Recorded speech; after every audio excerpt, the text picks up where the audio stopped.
Okay, and we are back rolling with our live coverage, all-day coverage of the Investment Advisor Association's Compliance Conference in Washington, D.C.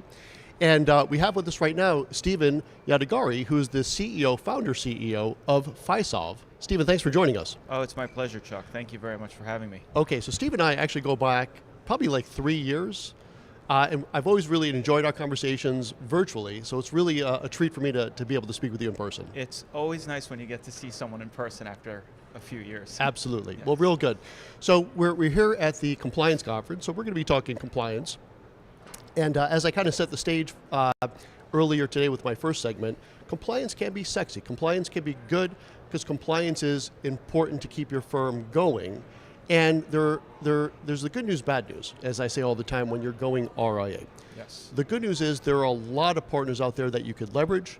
The bad news is there are a lot of partners out there you could leverage. And sometimes it's pretty overwhelming. You know, as we look out here, there's probably 30 or 40 different vendors all providing some really important services. And there's three kind of main staples, right? When it comes to the formation and the continuation of one's RIA.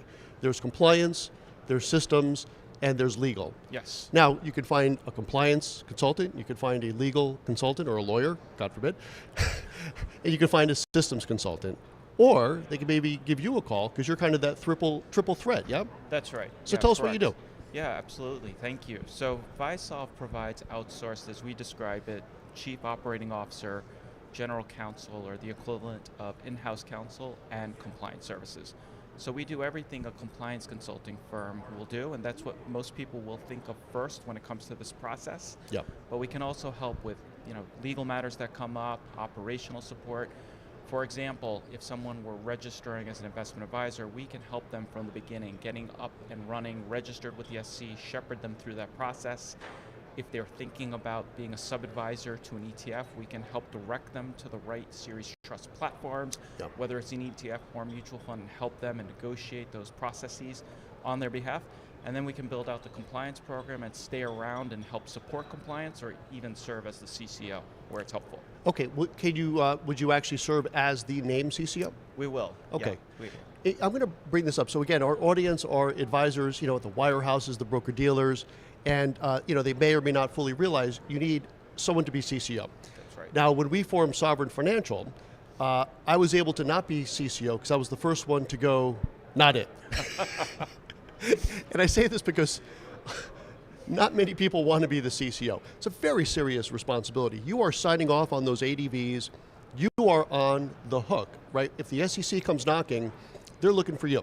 That's right. So a lot of consulting firms, and this is really important for the audience to know, there are a lot of compliance consultants out there for formation and ongoing.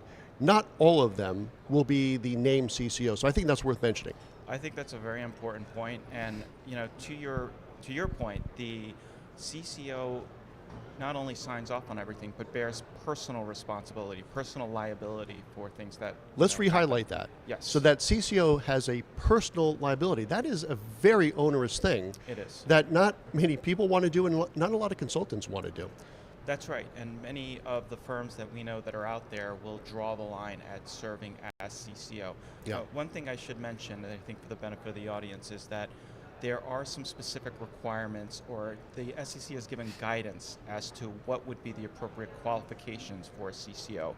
And this rule was contemplated 20 plus years ago when no one was really outsourcing this function yet. Today, many firms are outsourcing it. So the two elements that the SEC identified were, one, person should have knowledge of the federal securities laws, understand compliance basically. The second is that they're empowered to run the program and hold people accountable. So that's tricky when you're talking about outsourcing it. How do you achieve that?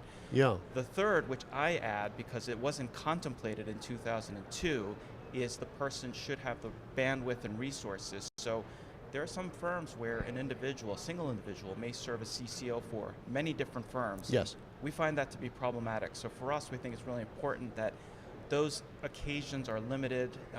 It's not more than one or two firms for which they're serving as CCO. And Per consultant. Per consultant, Yeah. correct. And frankly, we're reluctant to do it. We will do it, but I understand why some firms draw the line. Yeah, and I think that's an important distinction. So when you're contemplating going RIA, if you're tucking in, to a firm like Sovereign perhaps, that's taken care of for you. But if you want to build your own, and I am such an advocate for people that if they want to build their own RIA, they should. There's so many people out there saying you need 500 million, you need $1 billion. My answer has always been, all you need is a laptop and a dream, and you can set up your own RIA because there's a ton of resources out there, without question. But make sure you know what you're getting into, and the CCO is a very serious matter. I couldn't agree with you more, and I think the market and the industry needs more smaller advisors. The more people who come forward with bright ideas and can bring innovation, new ideas, and ingenuity to the industry, it's better for everybody. Without question. Okay, so that's the compliance side. So what I find is interesting, you will also serve as legal and sort of the operational consultant. So legal, will perform legal services? Yes, that's right. Again, I want to re-highlight a few things here because that might be like, yeah, of course, not many people do that. That's right. Right? A lot of firms will disclaim the provision of legal advice because, again, it's another category and it could lead to serious consequences if you get it wrong. That's right. So again, you will have a compliance consultant, which you kind of think is also might be giving you some legal guidance, but they really, always will say, make sure you talk to your lawyer. That's right. So having this triple threat, as I said before, is actually kind of interesting because you don't have the whole, pointing around. It's like when I did a renovation on my house. It was always the other guy's problem. That's right. And I said to my wife, if I ever find this other guy, we're going to have a problem with this guy. Because it's never, the electrician is like the plumber and then this and that. They're always pointing fingers. But if it's all in one house, I think that's quite interesting. Invariably, these issues always tend to overlap. The compliance with the legal, so when does something become a legal issue?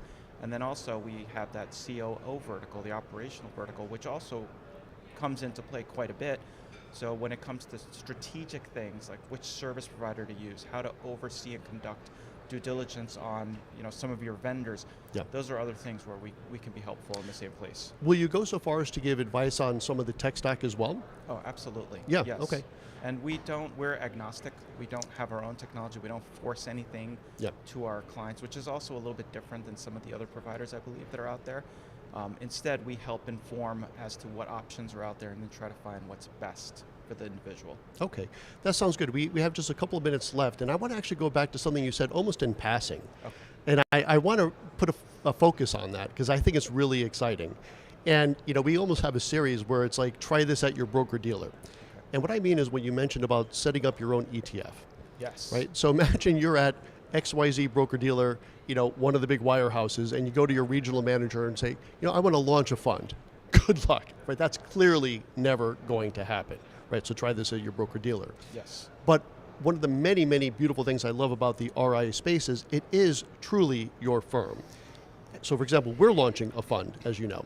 But talk about that, like the ability and the it's not easy, but it's, I think, easier now to launch your own fund than maybe it was 10 years ago as an RIA. Speak to that just for a minute or two. 100%. It's such a great point. I'm glad you came back to it because, as I said, I think there is a need for some new ideas, innovation in our industry, and the barriers to entry to launching your own fund, managing it, promoting your idea are probably much lower than people realize. Yeah.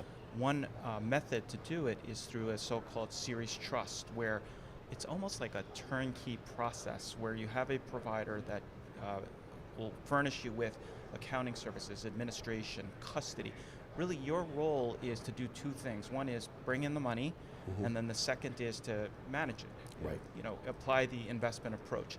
Everything else essentially is taken care of for you. Now, you have oversight responsibilities, but if you partner with the right platform, they can make it very easy for you, and it truly will be a turnkey process. Yeah, that's going to be a little teaser, because as a matter of fact, I want to do a whole podcast on that particular topic, because I think it's so interesting.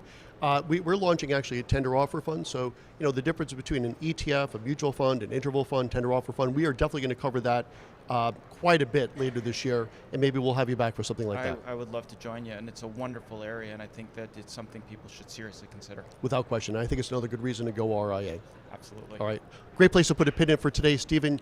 Thank you so much for joining us. Thank you, Chuck. It's a pleasure. My pleasure. Okay, so that's it for this segment. We've got 2 more to go, so I'll be back in another hour with some more content here on goRIA, fueled by Investment News. We'll see you then. Thanks.